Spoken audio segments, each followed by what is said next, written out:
ഉല്ലാസ് ബാബു, ഇന്നത്തെ കാഴ്ച എല്ലാവരുടെയും കണ്ണുകളെ കണ്ണീരണിയിച്ചിട്ടുണ്ട്. പക്ഷേ ഒരു നടപടിയിലേക്ക് പോകുമോ എന്ന ചോദ്യത്തിന് പ്രധാനാധ്യാപികയുടെ സസ്പെൻഷൻ മാത്രമാണ് നമ്മുടെ മുന്നിലുള്ളത്.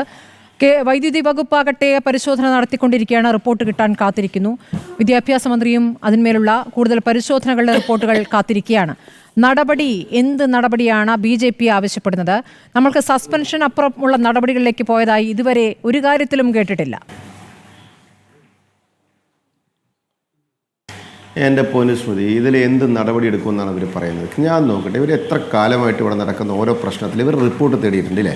ഇങ്ങനെ നടന്ന് റിപ്പോർട്ട് തേടുന്നുണ്ട്. മാധ്യമങ്ങളോട് ഇവിടുത്തെ മന്ത്രിമാർ പറയുക റിപ്പോർട്ട് തേടിയിട്ട് ഇവരുടെ റിപ്പോർട്ട് തേടിയ റിപ്പോർട്ടുകളൊക്കെ എവിടെ? ചവറ്റുകൊട്ടയിലിട്ടോ അവർ ആ റിപ്പോർട്ടുകൾ ഇവർ നടപടിയെടുത്തോ? നടപടികൾ കൃത്യമായിട്ട് ഇംപ്ലിമെൻറ്റ് ചെയ്തോ? അല്ലെങ്കിൽ അതിൻ്റെ ഫോളോ അപ്പ് ഉണ്ടായോ? നിങ്ങളൊന്ന് അന്വേഷിച്ച് നോക്കൂ. റിപ്പോർട്ടർ ചാനൽ ഇതുവരെ 9 വർഷമായിട്ട് ഇവർ നടത്തിയിട്ടുള്ള റിപ്പോർട്ടുകൾ ഏതെങ്കിലും ഒന്ന് നടപ്പിലാക്കിയിട്ടുള്ള ഒന്ന് അന്വേഷിച്ച് നോക്കിയേ. ഒന്നും നടപ്പിലാക്കിയിട്ടില്ല. അത് ജനങ്ങളുടെ കണ്ണിൽ പൊടിയിടാനായിട്ട്. നമുക്ക് സ്മൃതി ഇപ്പോൾ ഇന്നലെ ചർച്ച ചെയ്തു ഈ വിഷയം, ഇന്ന് ചർച്ച ചെയ്തു ഈ വിഷയം, മാക്സിമം നാളെയും കൂടി ചർച്ച ചെയ്യും. സ്വാഭാവികമായിട്ട് എല്ലാവരും ആ ചർച്ച കഴിഞ്ഞ് കഴിഞ്ഞാൽ ആ ദിവസത്തെ വിഷയങ്ങൾ തീർന്നാൽ ആ കുട്ടിയുടെ വീട്ടുകാർക്കാണ് നഷ്ടമെന്ന് പറയപ്പെടുന്നത്. ആ മകൻ നഷ്ടപ്പെട്ടത് ആ വീട്ടുകാർക്കാണ്. അത് ഒരിക്കലും തിരിച്ചു വരാൻ പോകുന്നില്ല. പിന്നെ ഇവിടെ ഇവർ ന്യായീകരിക്കുന്നതിൽ എന്താ അർത്ഥമാണ്? ആ തുളസീധരൻ പിള്ള എന്ന് പറയപ്പെടുന്നവൻ പൊട്ടനാണോ? അത് 9 കൊല്ലമായിട്ട് ഈ ബിൽഡിംഗ് അവിടെ പണിയുന്ന സമയത്ത് അതിൻ്റെ മുകളിൽ കമ്പി പോയിട്ടുണ്ടെന്നും ആ കമ്പി ഇതും അവിടെ പാടില്ല എന്നുള്ളതും മനസ്സിലാക്കാനുള്ള ബോധ്യമല്ലേ? അയാൾ CPM-ന്റെ ലോക്കൽ സെക്രട്ടറി അല്ലേ? അദ്ദേഹത്തിന് അത്യാവശ്യം ഇവരും ഇതുള്ളതല്ലേ? ഇതിൻ്റെ തൊട്ട് മുമ്പത്തെ മാനേജറാണ് PK ഗോപൻ, ജില്ലാ പഞ്ചായത്ത് പ്രസിഡന്റാണ്. അത് സ്വാഭാവികമായിട്ട് ഇവർക്കൊന്നും മനസ്സിലാകുന്നില്ല എന്നുള്ളത്, ഇവർ അറിഞ്ഞില്ല എന്ന് പറയുന്നത് തട്ടിപ്പാണ്. KSEB കാശ് കൊടുക്കണോ, PTA പൈസ കൊടുക്കണോ, മാനേജ്മെന്റ് പൈസ കൊടുക്കണോ എന്ന തർക്കം ഉണ്ടായിരുന്നു സ്മൃതി അവിടെ. ആ തർക്കം പരിശോധിച്ച് ഇപ്പൊ ഇന്നലെ ഈ സംഭവം ഉണ്ടായപ്പോൾ സർക്കാരിന് ഒരു തർക്കമില്ല. ഇപ്പൊ ഓടി വരുന്നു, അത് കട്ട് ചെയ്യാനും കുഴപ്പമില്ല, കാല് കുഴിക്കാനും കുഴപ്പമില്ല. അപ്പൊ ഇതൊക്കെ ഇവർക്ക് മുൻപേ ചെയ്യാൻ പറ്റും. കൃഷ്ണൻകുട്ടി പറഞ്ഞ എന്താണ് മന്ത്രി? സിസ്റ്റത്തിന് കുഴപ്പമുണ്ടായിരുന്നു. ആരെ സിസ്റ്റം പരിഹരിക്കേണ്ടത്? ഇവരല്ലേ സിസ്റ്റം പരിഹരിക്കേണ്ടത്. രണ്ടാമത്തെ, വിദ്യാഭ്യാസ മന്ത്രി പ്രതികരിച്ചാൽ എന്താ? കുട്ടിക്ക് നഷ്ടം സംഭവിച്ച കുടുംബത്തിന് നഷ്ടപ്പെട്ടു. ഇവിടുത്തെ പ്രശ്നം എന്താണ്? ഇവിടുത്തെ ഓരോ മന്ത്രിമാർ ചെയ്തു വെക്കുന്ന പരിപാടി എന്താ? കാട്ടിലെ ആന വന്ന് കുത്തിക്കൊന്ന സമയത്ത് സ്വാഭാവികമായിട്ട് പറയുന്നത് കാട്ടിലേക്ക് പോയിട്ടല്ലേ? ബിൽഡിംഗ് വീണ് മരിക്കുന്ന സമയത്ത് സ്വാഭാവികമായിട്ട് എന്താ അവർ ചോദിക്കുന്നത്? ഞങ്ങൾ തള്ളിയിട്ടതല്ലല്ലോ. പന്നിക്ക് വെച്ചിട്ട് ഒരു ഷോക്ക് വെച്ച സമയത്ത് പറഞ്ഞത് രാഷ്ട്രീയ പ്രേരിതമായിട്ട് തെരഞ്ഞെടുപ്പിനെ മുന്നിൽ കണ്ടതാണെന്ന് പറയപ്പെടുന്നു. ഈ കുട്ടിയുടെ മരണവുമായി ബന്ധപ്പെട്ട ഒരു മന്ത്രി പറയുന്നു അത് വലിഞ്ഞു കയറിയതാണെന്ന് പറയപ്പെടുന്നു. അത് കഴിഞ്ഞ് ചുമ്പാ ഡാൻസ് കളിക്കാൻ പോകുന്നു. എന്താ അർത്ഥമാണ്? ബിനോയ് വിശ്വത്തിന്റെ ചുണ്ടത്ത് എന്താ സ്റ്റാപ്ലർ ഒട്ടിച്ചിരിക്കുക? സ്റ്റാപ്ലർ ഒട്ടിച്ചിരിക്കുക, മിണ്ടുന്നില്ലല്ലോ. ബാക്കി എല്ലാറ്റിലും അപ്പൊ ഇവിടെ നടത്തിയത് അല്ല, ഇവരുടെ ഒരു കാര്യം നിങ്ങൾ മനസ്സിലാക്കണം. കേരളത്തിനകത്ത് ഇന്ന് നടക്കുന്ന ഇപ്പം തൃശ്ശൂർ, ഞാൻ തൃശ്ശൂരായിരിക്കുന്നത്, അയ്യന്തോൾ എന്ന് പറയപ്പെടുന്ന സ്ഥലത്ത് 2002 മുതൽ തുടങ്ങിയിട്ടുള്ള മാതൃകാ റോഡ് നിർമ്മാണം 2025 എന്നൊരു പയ്യൻ മരിച്ചു. 26 വയസ്സായി മരിച്ചു. കഴിഞ്ഞ ആഴ്ച 2 ആഴ്ച മുമ്പ് ഒരു പയ്യൻ മരിച്ചു. ആ അമ്മ കോമ സ്റ്റേജിൽ കിടക്കുന്നു. ഇവിടെ ഇങ്ങനെ ഓരോ കാര്യങ്ങൾ, തെരുവ് പട്ടികൾ. എൻ്റെ സ്മൃതി, ഞാനിതിൽ രാഷ്ട്രീയം നോക്കണ്ട. അതിൽ BJP-ന്റെ മേത്ത് തെരുവ് പട്ടി കടിച്ചാലും, CPM-ന്റെ മേത്ത് തെരുവ് പട്ടി കടിച്ചാലും, കോൺഗ്രസിൻ്റെ മേത്ത് പഠിച്ചാലും, മാധ്യമപ്രവർത്തകരുടെ മേത്ത് കടിച്ചാലും നമുക്കല്ലേ പേളകുക? നമുക്കിനി മരുന്നുണ്ട് അവിടെ? അത് ആ മരുന്നുമില്ല. അപ്പൊ ഈ തെരുവ് പട്ടികൾ ഇങ്ങനെ ലക്ഷക്കണക്കിന് ആളുകൾ അങ്ങനെ നടന്ന് കടിച്ചിട്ട് ഇങ്ങനെ നെഞ്ച് നിവൃത്തി നിൽക്കല്ലേ? കപ്പിത്താനെ, ഇരട്ടച്ചങ്ക, ക്യാപ്റ്റ, കഴിവുണ്ടെങ്കിൽ പിടിക്കണ, FIR ഇടാന്ന് പറഞ്ഞിട്ട് ഇങ്ങനെ നിരന്ന് നിൽക്കല്ലേ? ഒരു 3 മുഴ കയറ് വെച്ചിട്ട് അതിന്റെ കാലം കെട്ടി മാറ്റിയിടാനായിട്ട് ഇവർക്ക് സാധിച്ചിട്ടുണ്ടോ? കാലം എത്ര? തെരുവ് പട്ടികൾ വെല്ലുവിളിക്കുന്ന ഇന്ത്യയിലെ ഏക സർക്കാരായിട്ട് ഇവർ മാറുകയല്ലേ? ഇവർക്ക് ഇപ്പൊ ഇതിലൊന്നും വിഷയമല്ലെന്ന് കാണിക്കുന്നത്. ഞാൻ സ്മൃതി രാഷ്ട്രീയ ഈ കുട്ടി മരിച്ച വിഷയത്തിൽ എന്ത് രാഷ്ട്രീയമാണ്?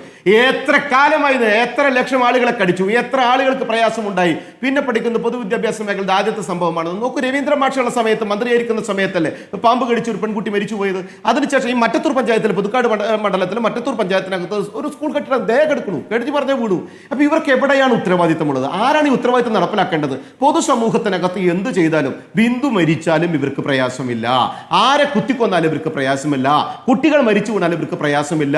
ചോക്കടിച്ചു മരിക്കുക, പട്ടി കടിച്ചു മരിക്കുക, അല്ലെങ്കിൽ പാമ്പ് കടിച്ചു മരിക്കുക, അല്ലെങ്കിൽ കുഴിയിൽ വീണ് മരിക്കുക, ബിൽഡിംഗ് വീണ് മരിക്കുക, മരുന്ന് കിട്ടാതെ മരിക്കുക, വടിവാളും വെട്ടോത്തിയുമായിട്ട് ആളുകൾ ഇറങ്ങുക, ബോംബിട്ട് കൊല്ലുക. ഇതൊക്കെ ഇങ്ങനെ നടന്നുകൊണ്ടിരിക്കുന്ന സമയത്ത് ഇവരിങ്ങനെ കണക്കും വെച്ചിട്ട് ആ റാങ്ക് ഈ റാങ്ക് എന്ന് പറയാന്നല്ലാതെ നമ്മളൊരു കാര്യം മനസ്സിലാക്കണം. നമ്മളെല്ലാവരും സുരക്ഷിതരല്ല. കേരളത്തിൽ ഒരു സർക്കാരിൻ്റെ ഉത്തരവാദിത്വമാണ് ആ നാട് ഭരിക്കുമ്പോൾ, ആ നാട് ഭരിക്കുമ്പോൾ സ്വാഭാവികമായിട്ട് ആ ജനങ്ങളുടെ സുരക്ഷിതത്വം, ആ സുരക്ഷിതത്വം സംരക്ഷിക്കാൻ ഇവർക്ക് സാധിക്കുന്നില്ല എങ്കിൽ ഒന്നുകിൽ ഇവർ പണി നിർത്തിപ്പോണം, അല്ലെങ്കിൽ ഇവരെന്ത് ചെയ്യണം? അത് കഴിവും പ്രാപ്തിയുള്ള ഉദ്യോഗസ്ഥരെ വെക്കണം. അതിന് ഇവിടുത്തെ ഈ 21 പറഞ്ഞ ഉദ്യോഗസ്ഥർ കേൾക്കില്ല. ഈ ഞാൻ ചോദിച്ചോട്ടെ, സ്കൂളിനകത്ത് HM-നെ ഇവർ പുറത്തായി, ഒരു സസ്പെൻഡ് ചെയ്തു എന്ന് പറയപ്പെടുന്നു. HM ഇത്ര കാലമായിട്ട് ലെറ്റർ കൊടുത്തു എന്ന് പറയപ്പെടുന്നു. ഈ ലെറ്റർ അവിടുത്തെ പഞ്ചായത്തിൻ്റെ അകത്തില്ല. ഈ ലെറ്റർ തുളസീധരൻ പിള്ളയ്ക്ക് അറിയില്ല. അത് തുളസീധരൻ പിള്ള ഭരിക്കുന്ന പാർട്ടിയുടെ നേതാവല്ലേ ഓനാ കൃഷ്ണൻകുട്ടീനെ ഒന്ന് എങ്ങനെയാണ് ആ സ്കൂളിന് ഫിറ്റ്നസ് സർട്ടിഫിക്കറ്റ് കിട്ടിയതെന്ന ചോദ്യമുണ്ടല്ലോ എന്ന് പറയാൻ എന്താ ബുദ്ധിമുട്ട് യാഥാർത്ഥ്യമല്ലേ ചോദ്യം. നോക്കൂ, ഇപ്പോൾ കാണുന്ന ദൃശ്യങ്ങൾ നോക്കൂ ഉല്ലാസ് ബാബു, ഇപ്പോൾ കാണുന്ന ദൃശ്യങ്ങൾ അവിടെ ലൈൻ മാറ്റുകയാണ്. അവിടെ അപകടകരമായ സ്ഥിതിയിൽ നിൽക്കുന്നത്, അത് ഞാൻ പറയാം, അപകടകരമായ സ്ഥിതിയിൽ നിൽക്കുന്ന ലൈൻ മാറ്റുന്ന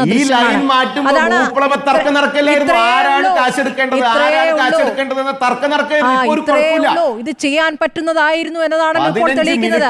തീർക്കാവുന്ന വിഷയമേ ഉണ്ടായിരുന്നുള്ളൂ. ഒരു ജീവൻ പോകേണ്ടി വന്നു ഈ നടപടിയിലേക്ക് കടക്കാൻ. രാഷ്ട്രീയമൊന്നുമല്ല ഞാൻ പറയണത്, ഇത് യാഥാർത്ഥ്യം. ആര് ഭരിച്ചാലും ചെയ്യേണ്ട കാര്യങ്ങൾ അതൊക്കെ. ഇത് ആര് ഭരിച്ചാലും ചെയ്യേണ്ടതാണ്. എനിക്ക് 13 വയസ്സായ മോളാണ് സ്മൃതി. സ്വാഭാവികമായിട്ട് എൻ്റെ മോള് പഠിക്കുന്ന സ്കൂളിനകത്ത് ഇങ്ങനത്തെ ഒരു പ്രയാസം ഉണ്ടെങ്കിൽ ഞാൻ കൃത്യമായിട്ട് ഇടപെടുകയും ചെയ്യും. എന്ത് യുദ്ധം പറ്റിയിട്ടാലും, ഏതൊരുത്തം മന്ത്രിയായിരുന്നാലും, ഏതൊരുത്തം മാനേജർ ആണെങ്കിലും ഞാൻ കൃത്യമായിട്ട് ആ വിഷയത്തിൽ ഇടപെടും. സ്വാഭാവികമായിട്ട് ഇവിടെ നടക്കുന്നത് എന്താണ്? രാഷ്ട്രീയ പ്രവർത്തകൻ, പൊതുപ്രവർത്തകനായിട്ടുള്ള ഒരുത്തൻ അവിടെ മാനേജറായിട്ട് ഇരിക്കുകയാണ്.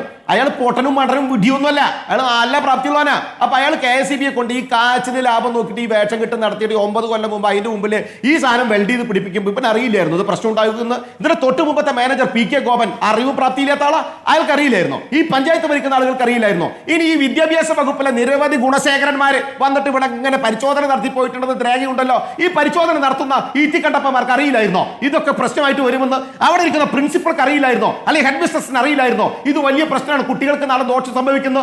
ഒക്കെ മിണ്ടാണ്ട മാസശമ്പളവും മേടിച്ച് സുഖമായിട്ട് കുടുംബത്തെ പോയിട്ട് ഇരുന്നിട്ട് ഒരു കുടുംബത്തെ കുട്ടിയെ പോയത് 10-13 വയസ്സായിട്ടുള്ളൂ. അതാ വളർന്നു വന്നിട്ട് വേണം ആ കുടുംബത്തെ വളർത്തി വലുതാക്കാൻ.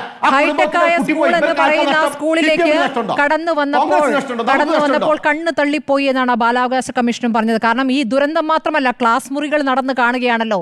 അവിടുത്തെ ബെഞ്ചിന്റെയും ഡെസ്കിന്റെയും സ്ഥിതി, അവിടുത്തെ ചുമരുകളുടെ സ്ഥിതി, അവിടുത്തെ ജനാലകളുടെ സ്ഥിതി, തുരുമ്പിച്ച് പൊട്ടി വീഴാറായ രീതിയിൽ ആ സ്കൂളും ബെഞ്ചുകളും ഒക്കെ കാണുകയാണ്. സാധാരണക്കാർ എന്ന് പറഞ്ഞാൽ സാധാരണക്കാരല്ല,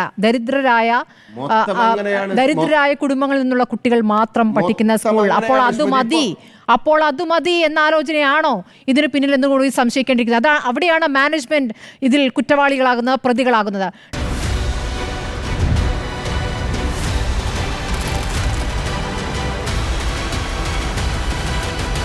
ഡിബേറ്റ് വിത്ത് സ്മൃതി പരുത്തിക്കാട്.